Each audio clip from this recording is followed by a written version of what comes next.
Hello everyone, welcome back to the gardening, guys. We are back. Well, it's more of a flying visit. We've come down to get Shane's trailer. We are back down the allotment again. Like I said, just a flying visit. So we've got water the rhubarb, water D's over here. Some of it's doing really well, so we'll see where that goes. And we've just been walking through and just seeing what's changed. Beans are doing well. I took some banging pictures of them there.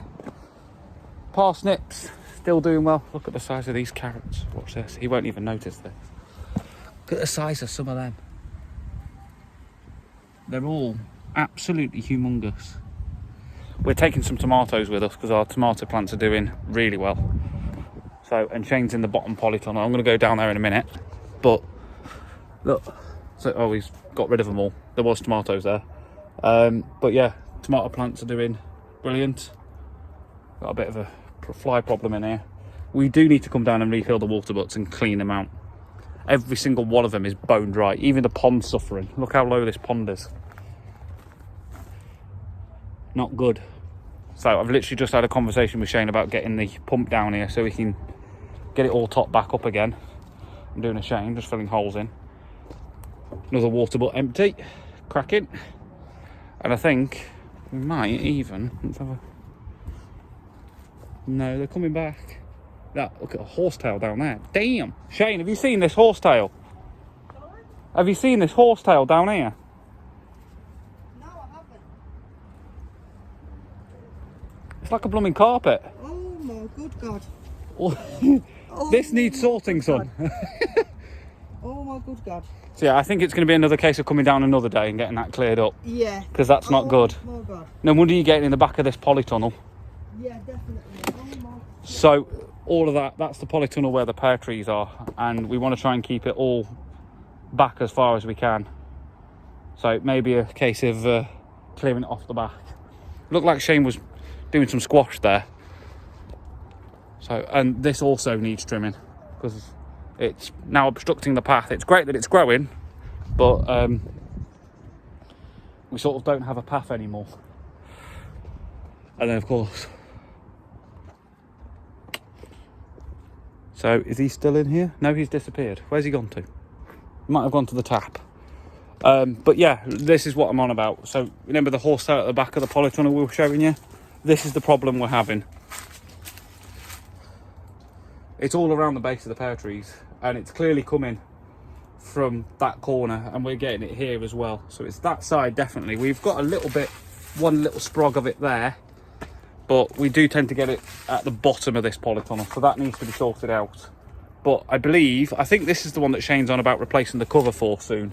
So maybe when the cover gets replaced, we might be able to put some more mitigation measures in place to stop it from coming through. Like dig down a little bit deeper and put some bricks or something down to stop it from coming through, but we'll have to see. And yeah, of course, we've got the site office open for business. I think Shane's gone to fill some water bottles because it is roasting hot. And I don't know if you saw, I don't think we've actually covered it actually.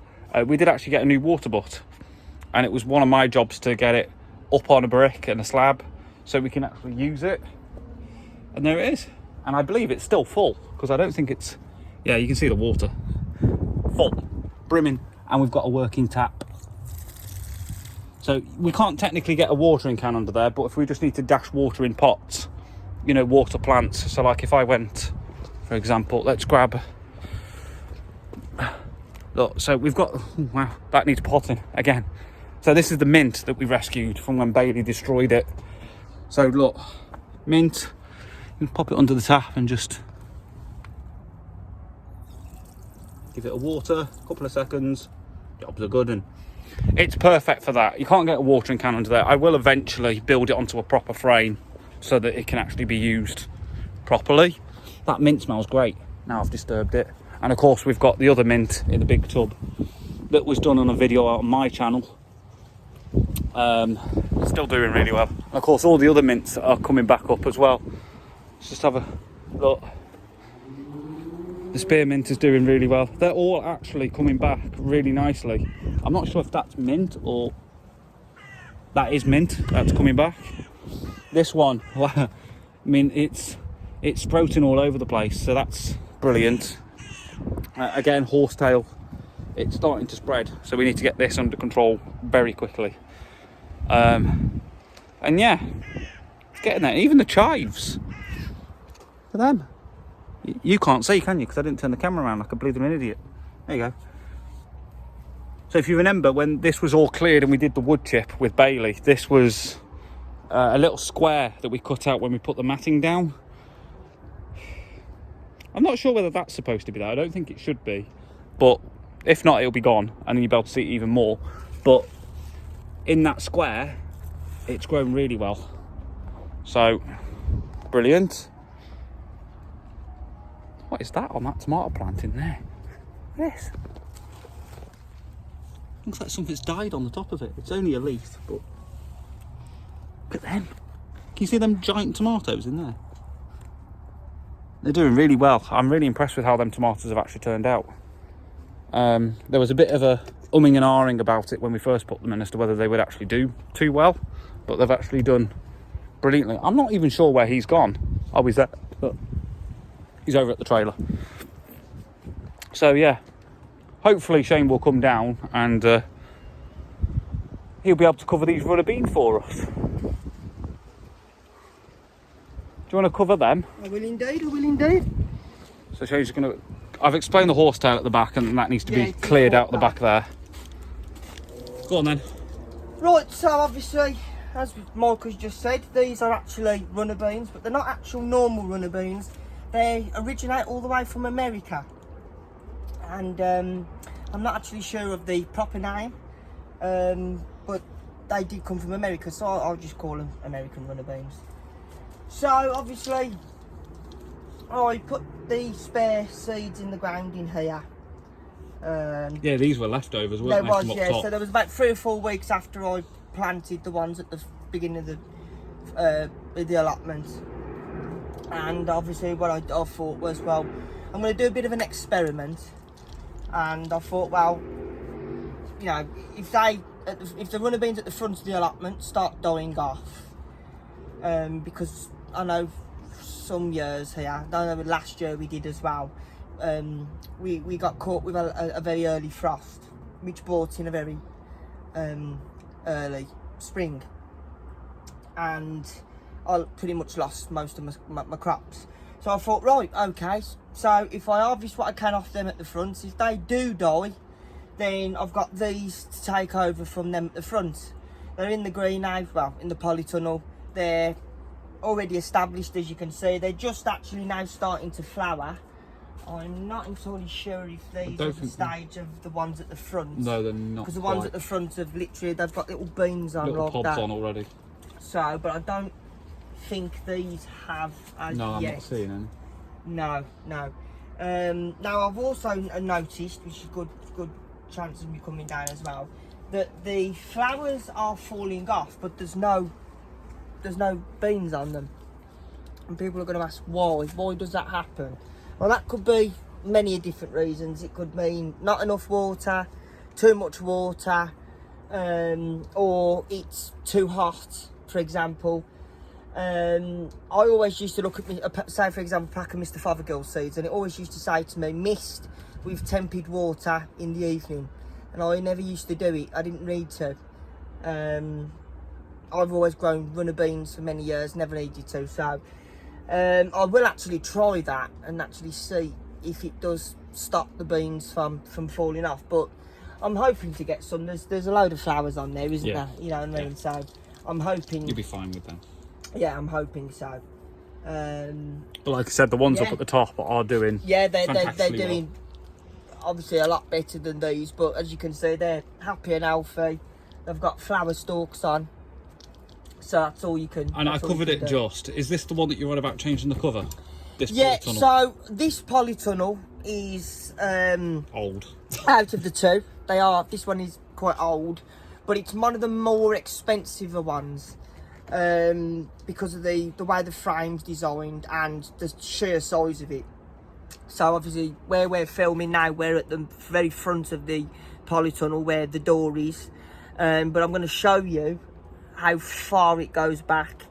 I don't think the camera ever does this. I've looked back on videos when we've been in here. It doesn't look that big, but when you're sitting in here, it is.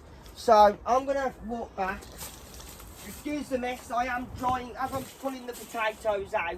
He's cleaning and that all up. the weeds out from the soil. I'm actually putting it into the middle compartment, which is my path.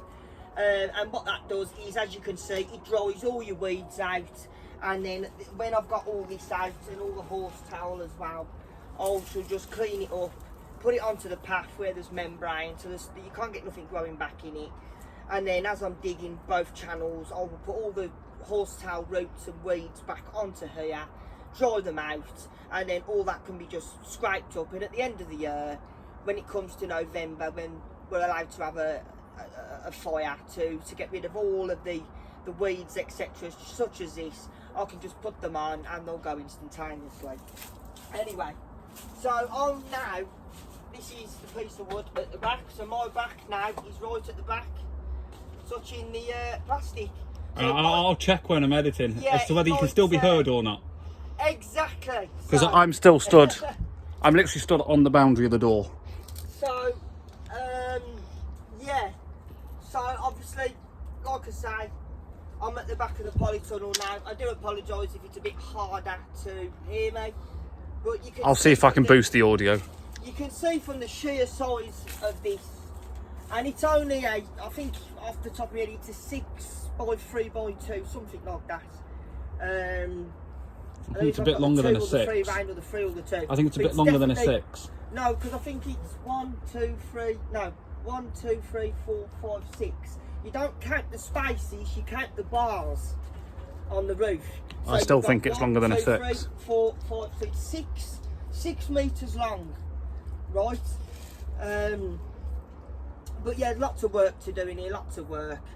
The trees at the back are doing exceedingly good. So these are peach, red raven. Like I said before in my previous videos, you'll find that you can buy them on eBay. I think they were like 13 something pounds each. So I ordered this one first. It was supposed to be 2, and I got this one first, and I thought, hang on, they've mixed the order up because they haven't sent me the other one.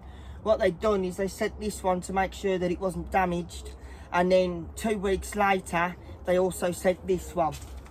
So, and they're actually doing well. They are doing well. They are doing well. I think they're doing a lot better than, like I've said in previous videos, you can plant peach trees outside, but there's a few things that you need to understand. They don't tolerate low temperatures. They will grow outside, they will bear leaves, but they are very, very peach trees, they're all the same variety. Peach trees are most susceptible to what they call peach leaf curl. If you get that, you'll just forget about it. You might as well just cut the tree down, because I've known about it, and I suppose there is ways out there that you can deal with it, but for all the prattling about and the time and the effort, you might as well just correct your mistakes and buy a new tree. Or if you've taken cuttings, make sure that when you've took the cuttings, you use the proper fungicide for the cuttings, hormone rooting powders. But many of you people might not prefer to use hormone rooting powders. You might prefer to just stick them in sandy soil. So it's whatever you prefer to do. So, but I bought them bare rooted, and that was it. So guys, as I say, thank you ever so much. It's been a pleasure yet again. Obviously it's a beautiful day yet again, so I'm hoping to get back down soon. So don't forget to also like, share and subscribe, and if you've got any comments, don't forget to link them in the channels below. Watch this. Are you ready for this? Here What's the website, Shane? You've done it again to me. You've put me on the spot. Got him again. Oh, hang on. If you do have any inquiries, you can also there. he's tripping over now. I'll have to put that back. Look at that. That's not good. That needs fixing. Yeah, I didn't see that. We have got new partners going up on our website, so make sure you go over and check that out. I'll put the across the top. You know how I do it. Yes, we've actually got a few, haven't we? Yeah. So there's a few more now as well that haven't gone on yet. Right. So tggofficial.co.uk, and you can also contact us via there, which people have been doing. We've got a few emails to answer. Lovely. So if you do have any questions or anything like that, we can go through them and we'll get back to you as soon as we can. But as Shane says, see you soon. And don't forget to check out all our sponsors as well. So see you soon. Keep gardening. call me a